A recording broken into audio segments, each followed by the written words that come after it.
Diuji suatu saat lapar, datang ke warteg dah. Waduh, segala ada. Ada jengkol. Teh makruh ya. Sesekali lah nggak apa-apa gitu. Nafsu dah.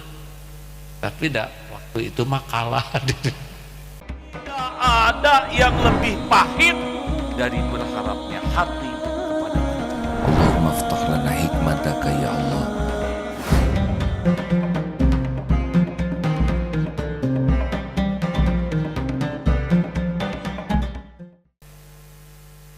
Ini ada satu penyakit kita ya.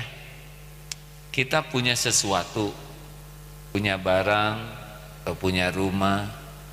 Kenapa kita kok suka orang lain tahu barang kita? Maksudnya, kenapa kita kok lebih suka orang lain tahu? Kita punya ini, punya itu. Harusnya kan kalau kita punya sesuatu tuh kita yang menikmati, benar? Kita syukuri, misal ya punya rumah, punya apa gitu, punya kursi atau punya sesuatu yang indah, harusnya kita syukuri ada pemberian ini, kita nikmati. Tapi hati kita lebih suka orang lain tahu. Jadi sibuk pamer ke orang lain. Nah kalau orang lain tahu, apakah jadi kebaikan? Belum tentu. Ada yang jadi curiga, ada yang jadi suudon, ada yang jadi dengki. Kenapa?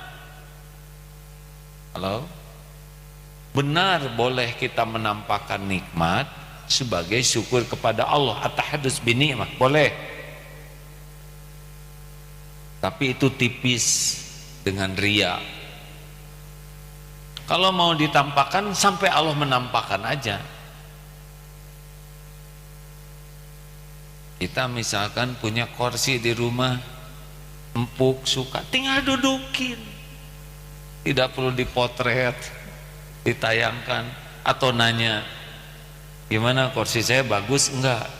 Belum tentu bagus menurut dia. Kata dia, ya lumayan lah. Dasar gak punya perasaan. Nah, kita kecenderungannya adalah justru hanya ingin pamer. Padahal Allah tidak suka kita pamer, betul? Nanti kalau takdirnya orang lain tahu, kecuali untuk dakwah ya, untuk membuat orang ingat ke Allah. Tapi tidak jarang kita memperlihatkan sesuatu, itu membuat orang jadi kotor hati. Pamer, misalkan kita punya yang bagus, atau maling minat ya. Halo? Sekarang ada tren baru, kata polisi, begal sepeda.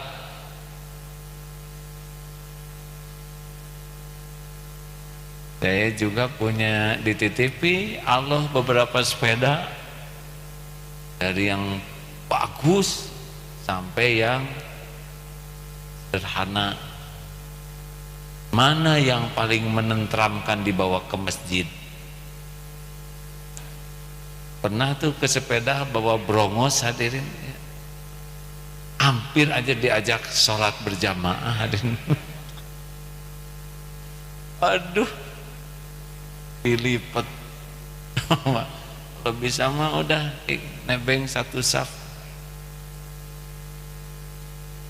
Cuman sekali-kalinya tuh hilang kehusuan. Dan apa maksudnya pakai sepeda itu? Coba, pasti ingin diketahui orang. Kalau punya sepeda bagus, taekan, bose, beres. Ayo tanya, kenapa kita beli yang bagus hanya untuk diketahui orang? Padahal orang jadi minat maling.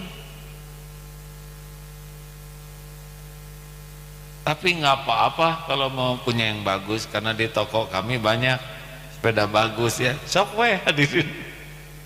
Allah, ini kata yang punya toko si AA ya. Jadi itu payu, enggak hadirin. Kalau itu manfaat. Ada sepeda yang 100.000 jutaan, tapi yang belinya sekali sedekah tuh 10 miliar. ada apa-apanya uang segitu ya. Tapi tanya saja ke hati ya, apa enggak boleh kita punya yang mahal? Sebetulnya mahal murah itu bukan masalah harga, tapi masalah perlu atau tidak. Rasulullah SAW baju besinya tuh bagus hadirin, karena kalau baju besi tipis tembus. Kuda Rasulullah tuh bagus, untanya bagus, karena perlu. Sekarang ada yang jual helikopter, ini ada helikopter bisa perlu buat dakwah ya, harganya 1 miliar, pasaran 10 miliar, mau dibeli. Masalahnya ini helikopter udah enggak jalan, cari yang murah. Kesana sini saya naik helikopter, tapi helikopternya digotong oleh santri, kan malu jadi singaan. Emang keren naik helikopter. Nah hadirin sekalian, ayo kita kenali betul. Pokoknya mah belajar supaya tahu mana yang wajib. Ini Allah suka. Kenapa yang sunnah? Sunnah itu alat ukur meraih cinta Allah ya. Kalau orang bersegera kepada yang wajib dan terus menerus menambah dengan amalan sunnah hingga Allah mencintainya, nanti Allah yang mengguide. Mata harus lihat apa, tangan harus menyentuh apa, mulut mengatakan apa, nanti Allah yang akan bimbing. Kalau doa, tahu nggak doa yang paling enak? Doa yang oleh Allah akan diijabah. Jadi Allah akan mengijabah, kita diberikan doanya, kena tuh.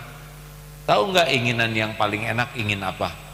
Ingin sesuatu yang akan Allah berikan kepada kita. Itu paling enak.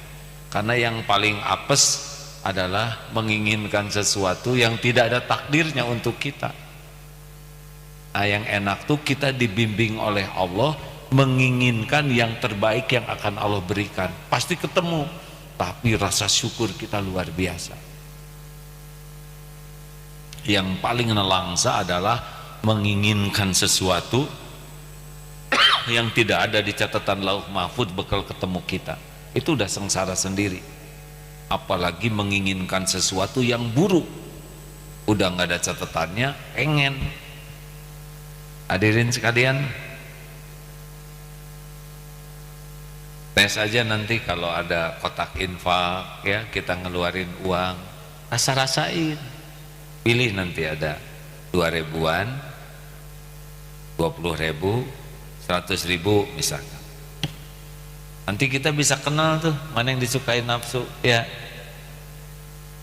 supaya iyalah supaya tidak ketahuan terlalu nafsu dan terlalu soleh, 20 ribu lah gitu kan. Jalan tengah. Sengaja saya sebut yang 20 ribu, karena kalau lawan 1000 dengan 100 ribu sakit hati ya. Tapi saya uang banyak selama ini, misal ya, saya yang maksud mengatakan ini saudara-saudara, saya dititipi banyak, selama ini tidak pernah kurang. Kenapa? Mumpung saya ketemu dengan kotak infak, sesudah ini saya belum tentu ketemu lagi nih. Kalau saya mati, ini sedekah saya yang terakhir.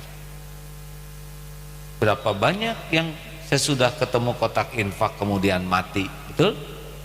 Kalau udah mati, itu semua harta kita udah bukan milik kita lagi, langsung cut, itu milik ahli waris. Yang ada kita yang barusan itu yang dimasukkan. Iya kalau ahli warisnya mau berbuat sesuatu untuk kita, kalau enggak udah selesai itu pemilikan harta itu. Apa yang Allah wajibkan terbaik bagi kita, jangan ragu-ragu ya. Apa yang Allah larang, seperti lihat ular yang berbisa mau matuk, seperti lihat anjing gila yang akan menggigit, seperti lihat singa serigala lapar, jauhi walaupun nafsu menyukai.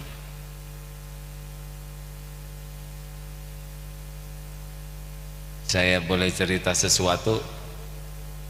Ini jangan ditiru ya.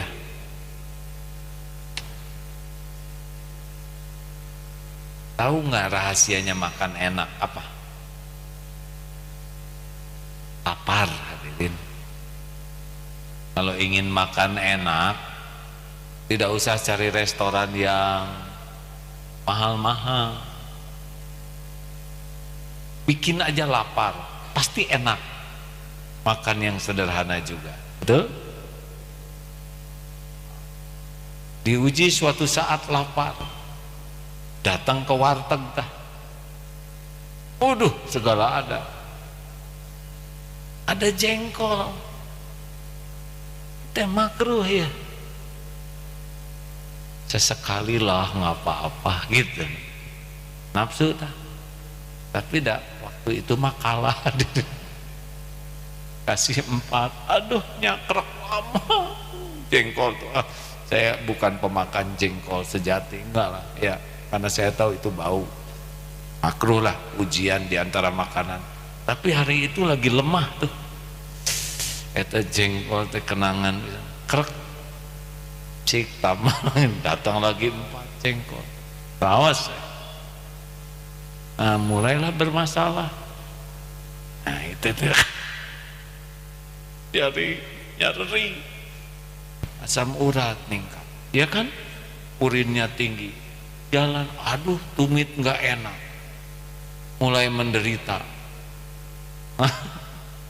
mulai masuk toilet, aduh udahannya gimana, aduh gosek, banjur pakai sabun supaya nggak bau. Ay gorowok teh saha mau jengkol kemana? Aduh, mau buang air kecil di masjid stres, takut gosip lagi mau jengkol. Aduh itu mah 2 hari atuh tidak bahagia. Makannya berapa menit nelangsanya ini sakit. Nafsu tuh kayak gitu hadirin. Nih korban, bukan salah yang dagang jengkol, salah saya. Segitu banyak makanan yang amanah tuh milih jengkol, dan penderitaannya tuh masya Allah. Jadi efeknya minum air terus supaya cepat, jadi sering ke belakang ya Allah. Jadi terdakwanya sering. Astagfirullahaladzim. Ini ilustrasi sederhana ya. Itu yang makruh tuh, apalagi yang haram pasti lebih berat lagi. Ketidakseimbangan antara kesenangannya mah nggak usah krek pas beres kesenangannya ya, cuman segini nih, tapi deritanya asam urat meningkat, jalan susah, megang sakit, belum ke toilet bau, orang lagi bau, kiai bau jengkol, tidak ada wibawa. Tos pamungkas, I just want to say goodbye jengkol. Demikianlah hadirin sekalian. Saya mohon maaf cerita itu ya. Sekarang kalau mau beli-beli sesuatu, tanya aja dulu, kita nafsu bukan gitu. Kalau nafsu mah pengen aja. Semuanya jadi perlu kalau nafsu tuh. Ini perlu ya. Ini penting nih. Sampai di rumah lupa yang dibeli. Nyimpennya di mana saja. Suatu saat ketemu lagi, udah 2 tahun nih nggak ketemu, tetap aja nggak mau dikasihin, sayang. Ya, siapa tahu suatu saat perlu, gitu lagi, lupa lagi sesudah itu. Padahal kalau dipakai orang, tiap dipakai kita dapat pahala aja. Asal dipakai oleh orang yang benar. Terima kasih hadirin sekalian. Selamat untuk terus mengenali mana nafsu, mana tidak nafsu. Kalau yakin ini Allah suka, dalilnya benar, udahlah, nggak usah ragu-ragu. Di sanalah kita akan bahagia, di sanalah kita akan mulia, di sanalah kita akan punya peluang selamat sampai jadi ahli surga. Tidak ada satupun perintah Allah kecuali untuk kebaikan kita. Karena Allah tidak perlu apapun dari kita. dan kunci-kuncinya adalah pada perintah Allah Subhanahu wa taala.